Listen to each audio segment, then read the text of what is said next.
Assalamualaikum warahmatullahi wabarakatuh. Good morning, my students. Welcome to English class. Oke, pada kesempatan kali ini kita akan melanjutkan materi pembahasan kita tentang simple future tense yang merupakan lanjutan dari simple present tense and simple past tense. Oke, let's check it out. Oke, yang pertama adalah definition atau definisi dari future tense. Bisa kalian lihat pada layar kalian, future tense is used when you want to say about future activities or plan, atau future tense digunakan untuk menyatakan tentang kegiatan yang akan datang atau rencana. Jadi ketika kita ingin menyatakan sebuah kegiatan yang akan datang berarti belum dilakukan atau rencana, itu kita bisa menggunakan tenses future. Next, the characteristic of simple future atau ciri-ciri dari future tense. Jadi supaya kita lebih mudah mengenali ini tenses apa, apakah tenses present, ataukah past, ataukah future, jadi kita harus mengetahui ciri-cirinya. Nah, sedangkan ciri-ciri dari future tense yaitu biasanya ada time signal atau ciri-ciri waktunya yang menyatakan bahwa kegiatan itu masih akan dilakukan pada hari selanjutnya atau pada waktu yang berikutnya. Ada tomorrow yang berarti besok, ada next week berarti minggu depan, ada next month bulan depan, ada tonight nanti malam, 2 days later 2 hari lagi, dan soon yang berarti segera, ataupun keterangan waktu atau ciri-ciri waktu yang lainnya yang menyatakan bahwa kegiatan itu akan dilakukan pada waktu yang akan datang. Oke, bisa dipahami ya?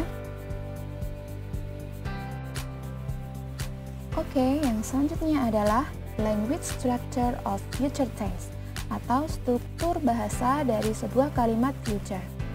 Sebelum masuk pada struktur bahasanya, coba kalian bisa lihat contoh kalimat dari future tense yang ada pada tanda panah, yaitu I will come to your house tomorrow, yang artinya saya akan datang ke rumahmu besok.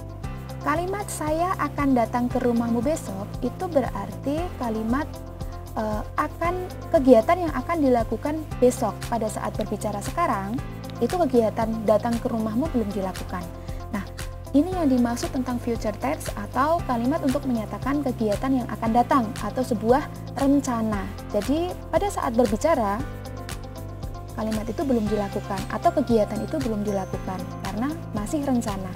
Coba kita lihat pada kalimatnya, ada I merupakan subjek, kemudian ada will yang berarti akan, yang merupakan syarat mutlak pada struktur kalimat future tense, kemudian come, yang artinya datang, merupakan kata kerja yang pertama, to your house, kemudian ada tomorrow, yang tercetak warna pink, ini yang merupakan ciri-ciri waktu sebuah kalimat future tense yang berarti besok. Coba kalian bisa lihat pada tabel di bawah kalimat tersebut. Pada subjek, will, verb 1 atau kata kerja yang pertama, kemudian time signal. Jadi kalian harus mengetahui subjek-subjek dalam bahasa Inggris, kemudian dilanjutkan dengan kata will yang berarti akan. Will bisa digunakan untuk semua subjek ya. Jadi setelah subjek dilanjutkan dengan will, kemudian dilanjutkan dengan kata kerja yang pertama, ada open, ada invite, ada study, ada play, dan yang lainnya. Kemudian time signal atau ciri-ciri waktunya yang merupakan ciri-ciri waktu yang akan datang. Ada soon, next week, dan lain-lain yang sudah kita bahas pada awal video tadi. Oke, bisa dipahami ya? Sangat mudah sekali. Oke, yang selanjutnya adalah membentuk kalimat future tense dalam bentuk negatif dan interrogatif.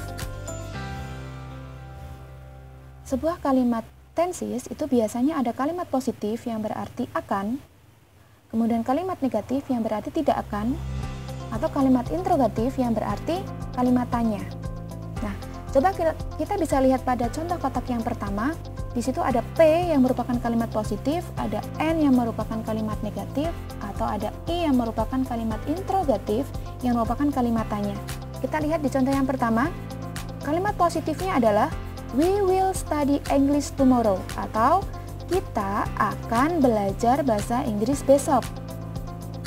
Sedangkan kalimat negatifnya, kita hanya perlu menambahkan not saja setelah kata will, yang menjadi we will not study English tomorrow, yang artinya kita tidak akan belajar bahasa Inggris besok.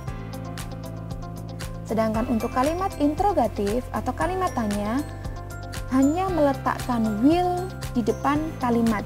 Jadi hanya menukar will dan subjeknya saja. Kalau tadi subjek yang di depan, maka sekarang will yang di depan, kemudian subjeknya setelahnya. Menjadi will we study English tomorrow, yang artinya akankah kita belajar bahasa Inggris besok? Jika yes, maka yes we will. Atau jika no, maka no we will not. Selanjutnya contoh yang kedua. Sebelum contoh yang kedua, perlu saya informasikan bahwa will not itu dapat kita singkat menjadi won't. Coba kita lihat pada contoh yang kedua.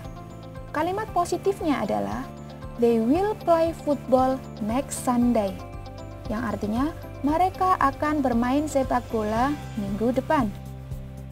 Sedangkan kalimat negatifnya, they won't play football next Sunday. Mereka tidak akan bermain sepak bola hari Minggu depan. Kalimat interrogatif atau kalimat tanyanya adalah will they play football next Sunday? Akankah mereka bermain sepak bola hari Minggu depan? Jika yes, maka yes they will. Jika no, no they won't. Oke, cukup mudah dipahami ya. Jika kalimat positifnya setelah subjek menambah will kemudian kata kerja yang pertama, maka kalimat negatifnya setelah will ada penambahan not atau dapat kita singkat menjadi won't. Jika kalimat interrogatif atau kalimat tanyanya hanya menukar will menjadi di awal kalimat. Bisa dipahami ya, cukup mudah sekali. Oke, now it's your turn to make an exercises. Nah, sekarang ini adalah latihan soal yang harus kalian kerjakan. Coba kita lihat number 1. Make the sentence into negative and interrogative. Jadi di nomor 1 ini sudah ada kalimat positifnya. Kalian harus merubahnya menjadi kalimat negatif atau yang berarti tidak, dan kalimat interrogatif yang merupakan kalimat tanya, ya. Kemudian number 2, complete the sentence into good form. Jadi yang nomor 2 ini silakan kalian analisa manakah yang merupakan kalimat positif, mana yang merupakan kalimat negatif, dan mana yang merupakan kalimat interrogatif atau kalimat tanya. Bisa ya, saya akan memberi waktu kalian beberapa menit untuk mengerjakan. Silakan bisa dikerjakan.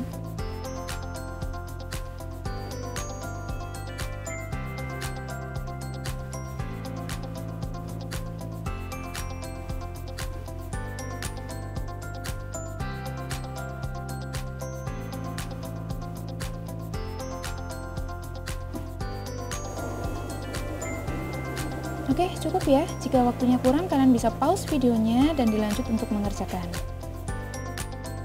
Now, let's check your answer. Mari kita cek jawaban kalian. Kalau sudah betul, berarti kalian sudah bisa memahami penjelasan ini.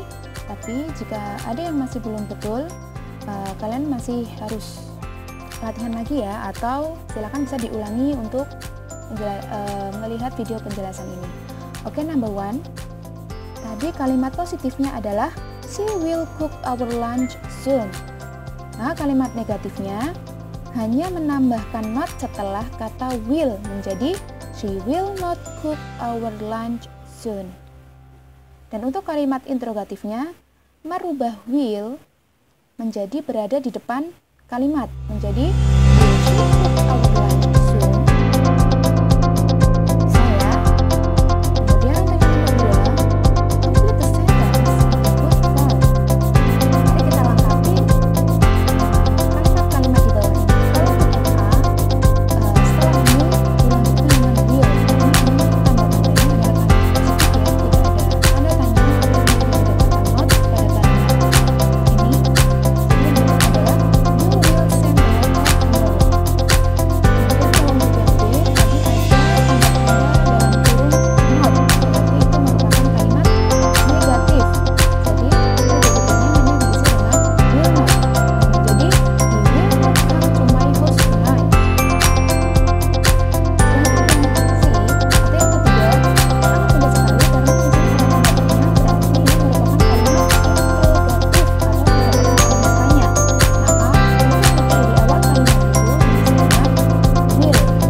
Oke, that's all for today. Demikian video pembelajaran pada kesempatan kali ini. Semoga bermanfaat dan kalian dapat